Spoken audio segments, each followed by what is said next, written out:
everybody. Welcome to Badge Banter, where we feature some awesome stories from amazing partners and members of the security industry about the importance of the ID badge as the foundation of an organization's overall security efforts. I'm Lindsay Martinez from Badge Pass, and I'm super excited to introduce you to today's special guest, Baer Halvorson from Sprinter Business Solutions. Although those of you in the security industry may know him better as the host of the Security Today podcast.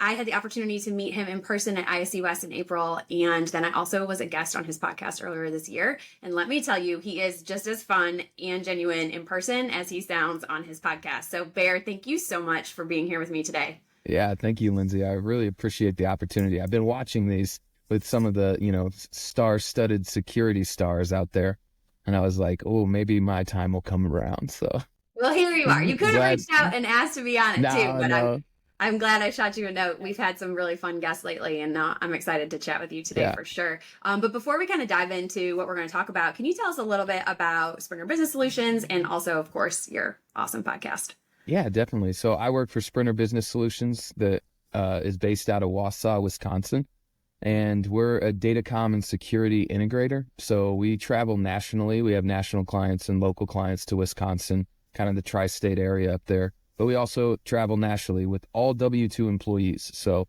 we don't really sub much work unless there's like an emergency in New Mexico and we can't get there, So, and we really strive to make sure that we're putting in quality, excellent work. It's one of the reasons that I came to Sprinter, is just because the work that is done after we leave is usually far and above anything that I've ever cracked open an IT closet or a security can seen. So we really strive for that. But and we have two sides of the house too. So we do that datacom integration, but we're also an MSP, so we can support our customers after we've installed their networks and security and Wi-Fi and stuff like that. I'm also the host of the Security Today podcast, which the CEO of Sprinter, Chris Tiffany, was generous enough to allow it to be sponsored by Sprinter, that giving me the hour or two in the week to kind of help mitigate all those hours at night that I put into it. But the Security Today podcast is out there to inform, instruct, and indulge the security professional. So I have a couple different segments that I do on the podcast where, like you, we came on to the room where it happens. I call that segment where I bring in industry leaders and we kind of talk about how they got into security and where they think security is going. We also have Bid to Bank, where I bring in integrators that own or either work at a high level within a security integrator or just low volt integrator business, kind of the boots on the ground. And we walk through everything from the marketing to the bid to the engineering, the project management, the customer experience, and finally the bank. So, and then I have my old news and highlights, just 20 minutes of me on a microphone. That one's usually a little more candid. I don't have anybody sitting there that I need to behave in front of, so that one can get a little dicey. But it's truly a passion of mine, and it's led to awesome interactions with people like you and other people in the industry. And it also has allowed me to kind of build an educational arm off it, where I can start to create educational content for the industry. So it's really there. I grew a passion for the industry, and so I'm trying to make sure that when I leave, even if people hadn't heard of the podcast, maybe they knew someone who had, and it changed the way that, they did something a little more excellently. That's kind of the mission that I'm out there to instill. So. Well, it's a lot of fun. So, and personally, I really enjoy your little rant sessions on your podcast. I listened to the one from a couple weeks ago, and I was cracking up. So, Unfiltered Baer is top notch. So if you haven't listened to it, give it a listen. But I know I'm really excited to chat with you today because I think that your experience as an integrator and just like your passion for the industry in general gives you a unique perspective. And certainly a unique perspective on like the badge issuance process in particular, because let's be real about this, like the badge is typically really overlooked by a lot of companies in the integrator world, in the world that you live in. I always say it's like an afterthought to the access control system. And I can't tell you, I've walked in countless customer sites where they purchased their system from an access control integrator and they're using like blank white cards. The worst is when they're like walking around with blank white cards, like on a badge reel or something. And I'm like, why are we even wearing this? Like, this is so silly. Or key fobs, because like that's what their access control installer gave them. And so, can you speak a little bit about this? Why you think the badging process is viewed this way by integrators, and do you think that integrators are like missing out in any way by skipping over that during the sales process? Yeah, definitely. So you're not wrong. The badge is a bit of a what I call like an untold story within the integrators.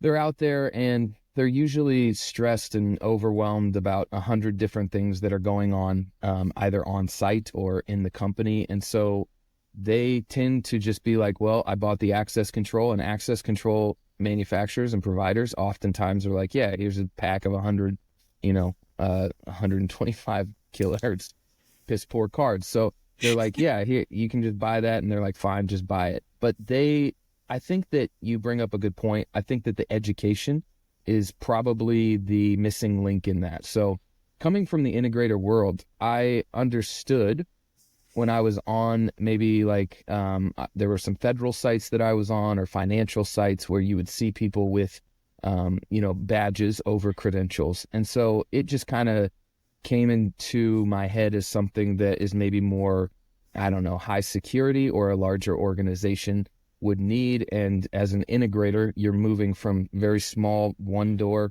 jobs to 400-door jobs for a college or something. And so moving back and forth, you kind of lose this detail of the difference between a badge and a credential. And I think that they definitely overlap in some ways. And there are use cases where maybe a credential is just fine, and use cases where honestly a badge is just fine, and you don't need to tie it into your access control system. But the benefits that you can reap from those two merging, where your credential is also an identification badge, is something that I do think that integrators across the United States are missing out on. And actually thinking about this, I was like, you know what? I should talk about this on my podcast. So yeah, I think that you're right on point that it is a missing link. And a little bit of that is education that they just don't understand. And then the other side of it is maybe they feel that it would take a big uphill climb to get into. So it's a little elusive to be like, well, here's a badge that has an identification on it and maybe some security measure like a hologram or a microtext, and then here's just a credential. Like, do I really need this? And, integrators are always like cutting to get it down, right? To get the bid down. And so they're like, do I really need to sell this? But one of the things I do on my podcast, and one of the things I think Badge Pass is like doing in the industry, is flipping that script to be like, look, stop asking, do I need this? And ask, is there a better way to do this? Because our goal in the security industry is to provide security. And we have to take that as the serious measure over cutting budgets or making sure that bids or jobs get out there and just get done and aren't excellent from the top to the bottom. Like, that might work in other industries when you're selling paper or you're selling, whatever it be. But if you're putting security on somebody's site, at least giving them the option to make sure that they can have the greatest amount of security. So I'm ranting now, but if I say all of that, I say it to the benefits that those two provide when you're working with a credential that is also a badge, which is things like the visual identification. And I feel like technicians or integrators out there don't understand that visual ID actually adds a depth to the site in your security. So now you can use tiered access. You can make sure that you're being checked. And a lot of times you'll get people where visual ID or a badge is instituted. They might have a third-party guard force that they're issuing on their site. And a lot of times those guys don't know a lick about security. They're, unfortunately, the culture behind guard force is putting in your 9 to 5, watching Netflix and making sure that, you just don't let anybody in who shouldn't be there. But the company and the integrator can understand that if you put that visual identification in, you're actually, securing the site, in that now they have to almost multi-factor that their credential gets them in the door, and then they have to present their badge if they're in certain areas. So that visual identification, or even if you have certain tasks as a company that say that we don't change your password, we don't, grant access to sensitive data or large financial transactions without presenting a visual ID. things like that can now almost logically or underground start to build your concentric rings that you have to get past layers of security just from adding the badge and the credential together. So I think it is a bit of a miseducation out there. I know that was a lot. It was a lot. It's Yeah. a lot to unpack, and I feel like I could go in like 7 directions right now. So Yeah. let's start with you kind of mentioned one of the issues is, I mean, A, integrators might not necessarily know a lot about it, but B, I mean, like they got a lot on their plate. And so I think that the perspective we've always taken is like when you are an integrator or any type of company out there that's trying to earn business, like everybody knows the best place to go back for business is like your existing customers, right? I mean, like that's much easier to maintain customers and continue to grow those accounts than it is to acquire new customers. Yes. And so I always think about it, if you go in and you're talking to customers, they may not be ready to implement 20 doors of access today. And they may not have the budget for it. It might be something they're excited about. But if you have a conversation with them about like, okay, well, part one is, we issue secure badges for you, and you help get something in place where they're already using your company for badge issuance. And it may just be for a visual ID at that time, or they may be even doing it and issuing those as technology cards where they could turn them on, if you will, once an access control system is available to them. You're in. Like they're a customer at a much lower cost than it would be to start with that, let's say, 20-door access system. And at that point, when you come back and you start talking to them about, okay, like we're ready now, like A, they already know you, they already trust you, you've already established credibility in the industry. And B, it's just an extension of the system that they already have. Like they're just adding on to it. And so that allows you to not have to deal as much with like things going out to bid, not have to deal as much with cutting costs, like which I see integrators struggle with all the time. Like your value is already in there as the expert. And now you get to just expand on that. And I've seen our partners have tons of success with flipping the script on the story and starting with the badge. And I mean, we have an integrated wing of our business in a few states where we do access installs and sell ID directly. And like that strategy has worked for us for years in growing customer accounts. And so I think it's just a totally opposite way to think about it, but makes so much sense that I can't believe that everybody hasn't figured this out. Yeah. So let's go back to the education thing. How do you think that integrators could get educated on those types of things? I mean, it's a lot of things, card technology options, like the benefits of not putting in the free prox cards that you get, badge design options, like card production, different types of card printers, machines, stuff like that. Like, how would you encourage an integrator to go out and learn that? Yeah, so in my mind, that's kind of like a two-way street, because while things like this are going to be the main way that maybe like badge pass or the idea of a credential and a badge get out into the integrator space, is that you're just pumping stuff like this, that they come across a badge banter because the integrator's on LinkedIn like for 10 minutes one time a week, and he's like, oh, what's this? So Yeah. that's definitely one way. Another way is like, honestly, the integrators need to be doing it. So I preach a lot, hashtag be the better tech. And it's just this idea that you're constantly pushing for excellence, and you're constantly pushing to like expand your understanding of security. And so if integrators can kind of catch hold of that passion, catch hold of that vibe, then they can find themselves discovering things like this that not only help their business, but they help the security of their site, and they help their understanding of security as a whole. So it's something that should be just in the domino lineup of, as an integrator, you're out there trying to be better. You're trying to know more. Like a lot of integrators, based off of just like local integrators, a lot of times they won't know a lot about CPTED, like crime prevention through environmental design, or perimeter security. And so there's just these things that they need to go out and at least have an understanding for. Now, once they gain that understanding, they can create a quip that is just 3 or 4 sentences that they drop whenever they're with their client for the first time, presenting access control as a solution, to be like, oh yes, and just so you know, we can do credentials and we can do badges. And then maybe 1 or 2 sentences on what that means. And then you just continue with your presentation of access control as a solution. And that's enough to get anybody outside of the industry going, well, what's the difference there?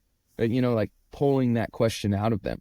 And then now you have 6, 7 minutes that you can lean into an offering that's going to make you money, because they're going to need more badges as time turns over and things like that, and maybe need a new printer down the way, and those sorts of things.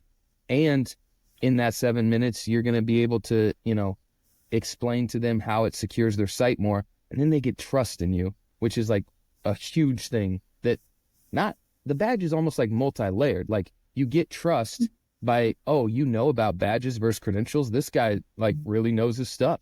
We should hire him. But at the same time, now that there's a badge on my site, it provides customer trust that, like, I come on to, let's say, a site, and I'm a vendor for that customer, and I realize that they take their security, they take their security seriously, and they're out there putting in implementing things that are helping secure the site. So if I'm a vendor or if I'm a customer of your client, then I see that as a trust or a win. And it's almost subconscious, biological there, but I think there's a lot of benefit to pitching that.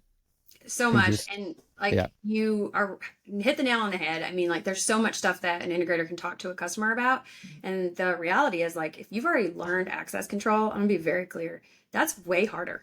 Like, it's way harder. Like, there's way more elements to it, that different types of locks, like door frames, what you need to put in, how you're going to install it, wiring. I mean, like, that's way more complicated and complex. And telling this story and being able to go in and just earn trust, and build relationships and credibility from the badging perspective, and think about the door as an enhancement to it. Like, that's the next step. Like, now I have a badge, what am I going to do with it? And that's easy. I mean, like, learning card printers, I'm not gonna say it's just like you do it overnight, but I mean, learning different types of card printers, even working on them, is significantly easier than dealing with, like, wiring up panels and different types of door locks in the field. I mean, significantly. And so certainly there's nuances to it, and there's, all different types of printing technology, and direct to card versus retransfer, and security elements, like you mentioned. But at a basic level, I would say it's much easier to learn, and there's recurring revenue that technically you're missing out on. I mean, think about the printer itself, the consumables that go along with it, the card. When I look at integrator businesses and how do we grow our business, like, oh, here's this easy avenue that makes sense, and would benefit our company in a long run. But also, if I'm a sales rep or a tech, whatever it is, like me personally, because now I'm already in there with the customer, like, I'm stickier. The more things that I'm doing with them, it just establishes more stickiness, if you will, and they're less likely to go somewhere else. Yeah. And I think, yeah, totally. And the final point that I wanted also to drive home is that, like, as the integrator, they need to start thinking of the convergence that we're seeing in security, that the logical and the physical world are just like colliding like planets at this place. I don't love the word convergence. I've tried to start using the great smushing, because I feel like it's just like smushing it together, right? It's way more fun too. Yeah. But as integrators, you have to start to, get ahead of that and ahead of the 8 ball on that. And one way that badges do that is that you can now tell your clients that they can implement it into their IT program. Like, they can implement it into your help desk.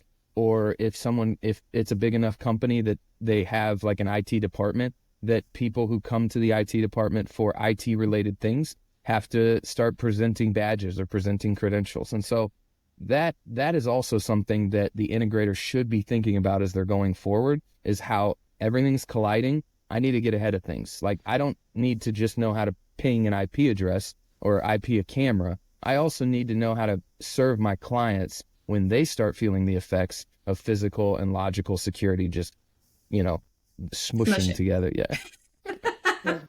I love that.